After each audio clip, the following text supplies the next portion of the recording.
We talked to the great Joe Benigno, and his Monday call-in with Evan and Tiki is brought to you by Approved Oil. Visit freeztherate.com.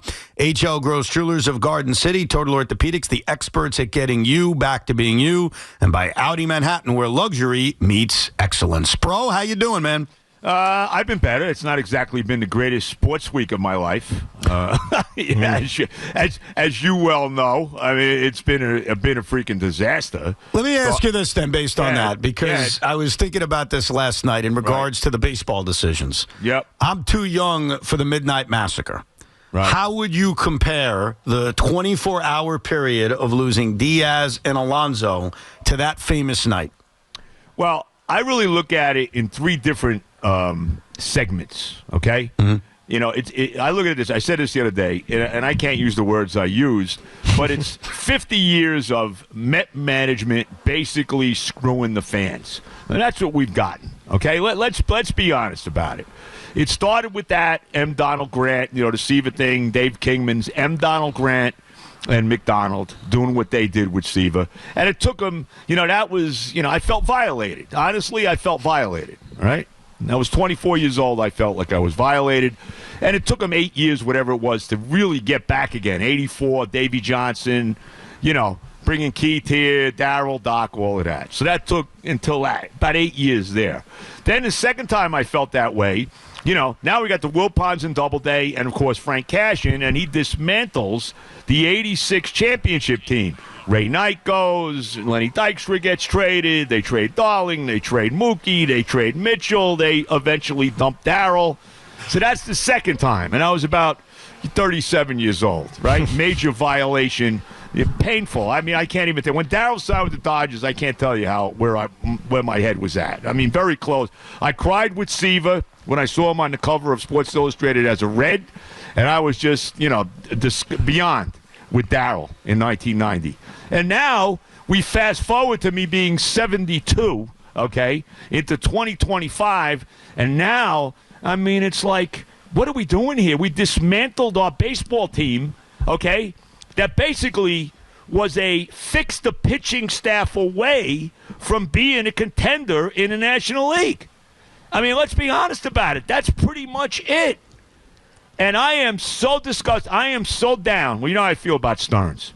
But I'm even more aggravated with the owner because he sold us a bill of goods, bro. And I really, this is what gets me more than anything. Uncle Stevie, all his money, the Wilpons, it'll never be like this again, and on and on and on. And now we're like we're the Pittsburgh Pirates. Yeah. What? Joe, this is all about money, Teak. Yeah, all absolutely. 100%. About money. I think he's tired of spending $340, $350 every year. What does he need to do, though, to make it feel less violated? Dire. Yeah, violated. Win a championship this year, and that's not going to happen. Right. There's nothing he could do. He has ripped my heart out with especially Alonso, obviously Díaz, even Nimmo. I mean, what are you kidding me?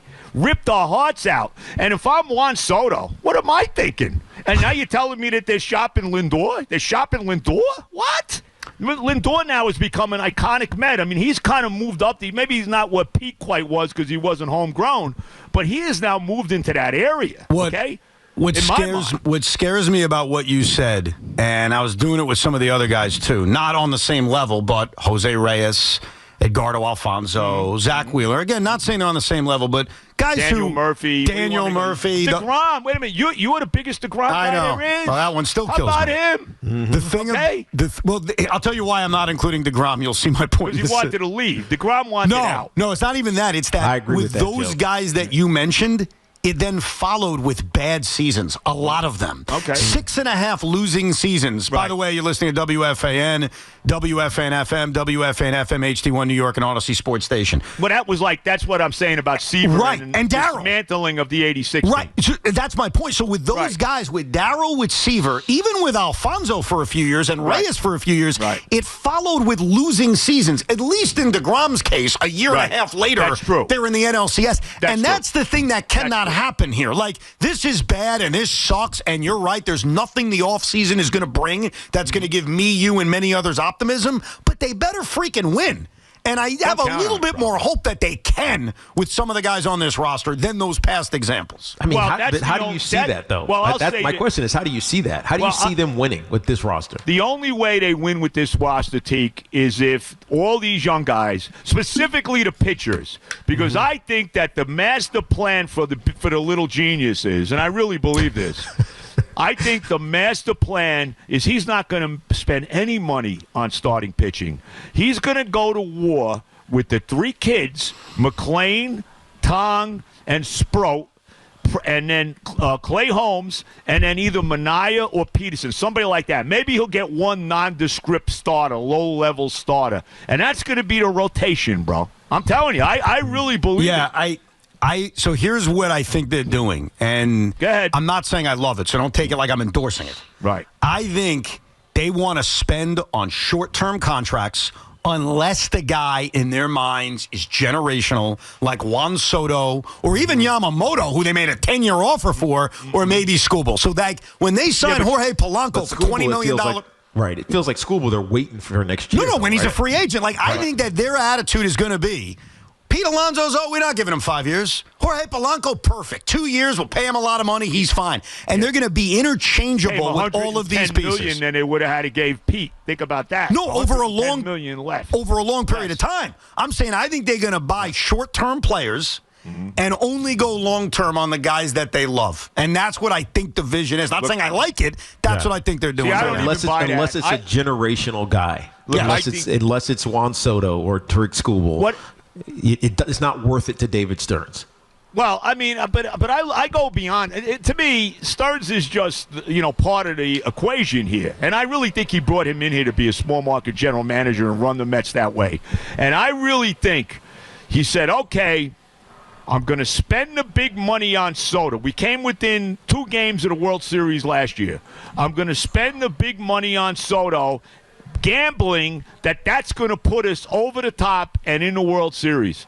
And then when that didn't happen, I think he was already thinking this way. I think he's put so much money in these casinos. All right, let's really look at it this way. His whole casino thing, how much money is he sinking into that project? You know what I'm saying, bro? A lot. To me, that's the bottom line. And now he's going cheap on the baseball team. Well, and look, I really believe that. Hey, Joe, I believe it because remember last year when the Red Sox moved off of all of those players, they started shipping guys out. Right. One of the things that I kept talking to, and Evan was not paying attention, he was just going glassy-eyed because he doesn't follow European soccer. Neither does Joe, by the way. Well, I know, but the point is, be that as it may. But the point is, Joe, Fenway Sports Group, which owned the Red Sox, also owned Liverpool, and they spent $500-600 million in transfers. Interesting. In Liverpool, so you can't spend it everywhere. Right. And so it's kind of similar in a different way. It's not sport to sport, but it is casino to sport. It's still one man's money. You know what I mean? And you can only invest so much in a baseball team if you're going to invest non-public money, because it's all his money, into a casino. Those things aren't cheap, man. No. Especially in New York City. So you might be right, Joe. This might be just a let's hold in place year because I have a lot of other expenses and another business that I have going on. And hope that the young guys in their farm system, because Stearns talks up the farm system, that we got a great farm system. Okay. Mm-hmm. And the hope that the 3 pitchers I mentioned, that this guy Benj, or whoever his name is in center field, I guess I'm going to know soon enough, Jet Williams, and the guys like Vientos and Beatty and Alvarez, even maybe a guy like Mauricio, eventually come through and save the little genius. I think that's what he's banking on. Bro, he's not. You think he's going to sign Kyle Tucker or Cody Bellinger? He's not. No. It's not happening. No. It's not happening. I think it's going to be a lot of what they just did with a Jorge Polanco. Big money, short-term contract for decent players. Right. That's what I'm expecting. That's right. And they may make a big trade the next day or two, but not a trade that's going to really change the face of the franchise. If they trade Lindor, I'm going to be delirious. No, I don't think beyond. I don't think getting Wilson Contreras or someone like that. No, I think that they're talking to the Padres, and it's not about Lindor. door, and it's not even about Tatis, but reportedly offering Jonah Tong and David Peterson and Mark Vientos to get some of their pieces, like Mason Miller, the flame-throwing closer who the Padres got last trade deadline. Another overrated relief pitcher. Adrian Morajan, a left-handed relief pitcher. Yeah, he just throws gas. Let me keep throwing those below-average relief pitches in there. And don't forget, we have Devin Williams as our closer. The one thing, what a disgrace. The one thing about overrated relief pitchers. Be happy you're not a Met fan. Yeah. Otherwise, I'd be like you, Joe. It's a disaster. 63 years of hosing. Let me tell you, we think the Jets are bad. Go ahead, bro. Keep in mind about overrated relievers, because I remember us being on the air, not exactly loving it at the time. They turned their top prospect into an overrated reliever named Edwin Díaz, and we wanted to run him out of town after the first year. The only thing I'll say about Díaz is that he did have this monster year for Seattle the year before. He did. And Mason Miller's had a couple of good years, too. Okay, let me see him beat Díaz. But anyway, be that as it may. No, it's funny that would be the kind of trade that they would make, where it would be like the Díaz trade 6 years later. Now, God knows if Mason Miller can handle New York. Without getting Robinson Cano. No. Without getting Robinson Cano.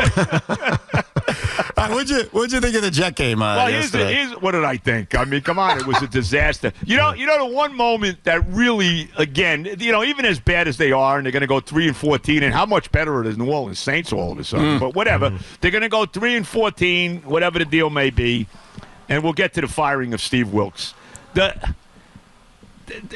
Calling that punt return back for on a penalty, that was a disgrace. Yeah. There was no need to make that call. And even after, the officials, like, they talked for a little while. I'm looking at them, I'm saying, are they going to pick this flag up? And I bet you that was disgust. I mean, come on. Did you really? I mean, they would have won the game anyway. Joe, you know what I was thinking? You know what I was thinking when they were discussing that? Because I thought the same thing when they were talking around discussing it. They were like, is this going to make a difference? Are the Jets going to get back into this game if we pick this thing up? And so it's just kind of like, don't call it. You can call those on any punt return. Right. It was frustrating. That's right. That's what really got me crazy. Look, the defense is a disaster, and they could get rid of everybody on this defense. Maybe you want to keep the kid Thomas. I know he's hurt. He's not going to play the rest of the year. The kid Malachi Moore. All right, those are not first round, but they were draft choices this year. Right. All right, you want to hold on to a guy like that, those guys like that. Anybody else, they can get rid of. Now, they got rid of Wilkes, and I have two names for the defensive coordinator. All right? Two guys. The first guy, and I don't think he'd ever would I don't know what Aaron Glenn's would feel about him, is Wink Martindale. Now, with what's happened at Michigan, he was a D coordinator at Michigan. I'm sure he's free to do whatever he wants after the disaster that happened over there. So he'd be my first guy. Got something to prove. It didn't end well with the Giants. He's got a lot, veteran guy with the Ravens, all of that. He'd be a guy. But here's the guy I think I really want, and that's Bart Scott. Bart Scott. Love. Is he interested in this? Well, apparently, I've been told by my guys, because my phone I get text off the hook by the group that the Jet Met fan group, if you will. Apparently, he does his radio. I guess he still does a radio show. I'm assuming. Yeah. I guess so. Yep. He said he'd do it for $1 million a year. That's what he said. Okay. But how much do coordinators usually make, Teak? Is that like right around there, or is that more? That's the high end. Oh, so he wants to be. I would give it to him. I would give it to him. I think, bro. I watched the post-game show. Bart knows what he's talking about. Of course he does. This is a guy. I mean, he played the game, man. He played it at a high level. He was great at it. And look, he played for Rex. This is when Rex took over, Teak. If you remember this, he was the first free agent he signed was Bart Scott. Right. He was there waiting in his house to sign him. And Bart wasn't the greatest line. I mean, as far as on the field, he was a solid player, but he was a great leader. Great leader. There you go. Unbelievable 100%. leader. 100%. And he knows football. He knows defense. Hey, I think he'd get along with Aaron Glenn. I don't know about that. I don't know if there's a relationship there. But boy, I really like him. I would seriously consider Bart Scott. What concerns me about Aaron Glenn, besides the fact that the last 2 weeks they've completely no-showed. Yes, I'm concerned about him. But he's coming back next year. I mean, that's the bottom line. And he should, because I think if this organization deserves another year. And also, if they fire him after 1 year, this will be a toxic franchise. Who the hell would want to take the job? Nobody will want the job at all. Right. That's right. Look, but the other thing, and I think I said this in the chat, our chain, Evan. We haven't brought it to air yet. But one of the things that you worry about with young head coaches, and Aaron Glenn falls into this case, and so does Darren Muji as the general manager. Right. It is hard to build a competent and good staff because you just don't know enough people to go hire the right guys. And Steve Wilkes is a name that everybody knows, but he's failed a lot in the NFL, dude. Everywhere he's been, he's been a lot of one and dones. Yeah, he doesn't last, and so you hire him because who else are we going to hire? He's got some experience, and I know him a little bit, so let's hire the dude. But you can't run an organization like that because he's not good enough, and then ultimately the team suffers because of it. So the thing I worry about with Aaron Glenn now and Darren Muji and really this Jet organization is who the heck are they hiring? You know what I mean? Who can they get? Who do they have a relationship with and can talk into being a good defensive coordinator for them? That's challenging. Yeah. Well, I think that's a great guy. I really do. I really like Bart a lot. I mean, Bart's interesting. But he's never done it. So it's also it's like first time DC. People were saying the same thing with Antonio Pierce with the Giants, Joe, and it's like AP was a good interim head coach. Yeah. He's never been a DC before. He's never put game plans like that together. I really like Antonio Pierce. I think he's a very tough guy. Right. Look, I mean, I know it didn't really work out when all is said and done with the Raiders, but I like him. He deserves another shot to be a head coach. Agreed. It is concerning that two of the big decisions Aaron Glenn has made, and Darren Muji for that matter, is hiring Steve Wilkes' DC failure and thinking that Justin Fields. Well, that's the big one. Right. That's a huge the big one, bro. Yeah. That's the one that really killed the year. There's no doubt about it. Not even – look, they shouldn't have got – you know how I felt about Rodgers. Should never let him go. Whatever. They did what they did, but they brought the wrong guy in, putting their stock in Justin Fields. And, that was the big mistake. And I blame Glenn more than Muji. I really think that was Glenn's guy that he wanted to bring in here. I like Muji. I mean, so far, all I'm saying – I'm watching this draft. The Colts lose again. Good effort by Phillip Rivers yesterday. But the Colts lose again. I mean, that draft, that pick's going to get better. I would think so, yeah. I mean, you're looking at a top 15 pick, I think, when all is said and done. And I want to say this, too, about the draft. We're sitting at number 5 right now. I'll ask this of you again, Tiki. If the Giants get the first pick in the draft, do you think John Mara would have any issue making a big trade with the Jets? No, I don't. Especially if you're going to get 5, as it currently sits, 5 and maybe whatever, another first rounder, whether it's this year or next year, because you have 2 next year as well. Right. No, you have 3 next year, right? We got 3 next year. Indy, Dallas, and their own. I would give up. I tell you, tell me if you think this is fair, Teak. Now, let's say the Jets wind up where they are now, 5. Okay. Yeah. I think they're going to get lower because I don't think they're going to win another game. But whatever. The other teams. I mean, the Raiders play the Giants. That's going to be a big game, right? Because the Raiders are taking the Mendoza, in my mind. Right. Because they need him. They need him. They need a quarterback. They're taking him. So, I would give the Giants 2 obviously flipping number 1s this year. They get our other number 1 this year. They get a number 1 next year, and we give them a 2 both years. Is that enough? Absolutely, it's enough. If you love Fernando Mendoza and that's what it's going to take to get to 1. Somebody's going to come to 1 with that kind of offer. That's for sure. The problem for the other teams outside of the Jets, Joe, is they don't have the assets. They can't do it. That's it. That's right. The Jets can do it and actually still have a lot of draft picks. Right. You know what I mean?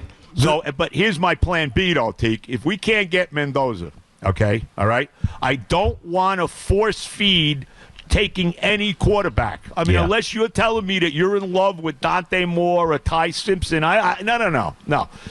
I would then say, okay, let's say we got 5 and 18 where the Colts are now. Right. Build depth. I would take the 2 best defensive players on the board. Right. That's what I would take. The 2 impactful players. Right. I don't care what position. And they're going to lose talent. Quincy Williams feels like he's not the same player anymore. Right. Well, you know what I mean? You got torched by Travis Etienne. I told you they could get rid of everybody. I mean, Johnson, McDonald, I'm tired of these guys. They didn't even touch Trevor Lawrence. By the way, there was one good thing out of the game, though. Which was? Brady Cook's first touchdown. Yeah. You know what, Brady? I'm not even talking about the touchdown, Joe. Did you see his girlfriend? I saw the parents. Fiancé. The girlfriend was the brunette, right? Yeah. That was pretty good. I have to give you that. His mother wasn't terrible either. I know, man. Brady Cook is winning, dude. But I thought, you know what? I didn't think the kid played terrible. Now, he threw some interception before the half. The one he threw after they got it, amazingly enough, got a turnover where he threw it to the guy from Jacksonville. But he threw a touchdown pass. He made a couple throws. I tell you, this kid Mitchell, bro, oh, my God. I look at that Colt trade. You say whatever you want about Darren Muji. That is one of the great fleecings of a team I've ever seen. Especially looking at what ended up happening to Sauce already. Is he playing? He's hurt. Playing? No, he's hurt. He's got a calf injury. He's still out, right? Yep. Yeah. I didn't know if he was playing. I knew he got hurt a couple weeks ago. I didn't even know if he was still out or not. How about Quinn Williams getting an interception last night, right? Before the Jets. They can't make it up. They're not going to get one. They're not getting one, I'm telling you. Anyway, so that's pretty much where I'm at right now with this team. Yeah. Let's see. I think I would only trade up to get Mendoza. That's where I'm at right now. Yeah, and as much as I like Mendoza, and ultimately push comes to shove, I would trade up like you. Watching this defense concerns me enough where using all our picks to just get good football players. We got to get a quarterback, though, bro. I know. I know. Cook's not the answer. Which is we're why going to get to see him 3 more games, but I don't think he's the answer. That's why ultimately you're right. I'll pull the trigger, but when you the lack of talent on this team, especially on defense. You're right, Evan, and it's baffling because think about 2 years ago where we thought this Jet defense was. Yeah. Two and a half, 3 years ago. We thought this Jet defense had a chance to be one of the best in the NFL. And 3 years later, it's terrible. But I'm only trading up for Mendoza, and if they can't get him, I would just stay put. And I would even do this, okay? I would go defense with the two first round picks. And I'd take a shot in the second round. I told you I love Pavia. I would take, if he's sitting there in the second round, Tiki, even if he's sitting there in the third round, whatever, why not? You take a flyer on him. Right. Why the only thing you got to check on him is his size. That's bro. He looked tiny next to those guys. But you know what, though, bro? He can play, man. Oh, of course he can play. And he played in the best conference in the country. No, and he's got a great attitude, or at least a competitive attitude. Yes. Even if he's a little bit of a punk this past weekend, losing the Heisman. All right, but still, he plays with like an aggressiveness that I think it's football. Yeah, it's football, and I don't mind it. I would take a shot at him in the later rounds. Now, I'm going to end with this. I know you guys are short on time, so I'm going to end with this. I am rooting hard tonight for my basketball team to lose to San Antonio. I do not want them to win. You don't want that banner butt up there, man? Ridiculous NBA Cup. And I'm going to tell you right now. It's tomorrow, right? It's tomorrow night. Tomorrow night. Tomorrow night. Yes, yeah, it's not even. By the way, it's not even on regular television. You can't even. The game's on Prime or something. Yeah, I saw that. Come That's on, crazy. Give me a break. Anyway. Well, it doesn't count. It doesn't count for the standings, so whatever. Just put it on Well, it does Prime. count for the standings, doesn't it? No. Once you get to the finals, it doesn't count as anything. This game has no meaning whatsoever. Other than the banner that one of these teams is going to hang. And we got to pay Carl Anthony Towns another $500,000 because he needs it. Okay? Right. Because the NBA players need more money. But anyway, okay, we'll right? So I am rooting. I didn't even know it didn't count. I thought it counted. So we're actually playing 83 games this year. That is correct. Yes. Okay. Yeah. All right. Well, the only other time I rooted against the Knicks was when Bernard King came back to the Garden as a member of the Bullets, and he went for 49 against them because I was so ticked that they had let him go. And he scored like 49, and I was actually thrilled. But, Joe, you don't want revenge for 99 in the NBA Finals? This wouldn't offer some revenge for you? Stop it, bro. If they win this and it is a disgrace, and you know they're going to do it. It is a disgrace if they win this and put that stupid banner up there. You got to be kidding me. I pray they don't. I pray they don't do it. Is it possible that they wouldn't put it up in your mind? It is a league rule. And just think about this. It's a league rule. Oh, come on. All you need to know, Joe. It's a league rule for how long? Just for the season? And reject it? Right. Can they put it up for like a week? I don't know the intricacies of that, but here's what I'll tell you. The past two champions put the banner up, and here are the two champions. Who, the Lakers, right? The Lakers and the Bucks, who have real banners that they have hung up there. We have real banners too, but they're only, they're growing hair. We got real banners, but, it's from a different time and space. Come on. Well, what a disgrace. We'll see what happens. I pray they lose. I'm telling you. And I'm not going to see the game anyway because I ain't paying for it on Prime. I pray they lose the game. Please lose. Thank you, Joe. Great talking to you, man. All right, Appreciate guys. you, God Joe. bless. All the love. See you, brother. Great Joe Benigno. Yes, tomorrow night, the NBA Cup.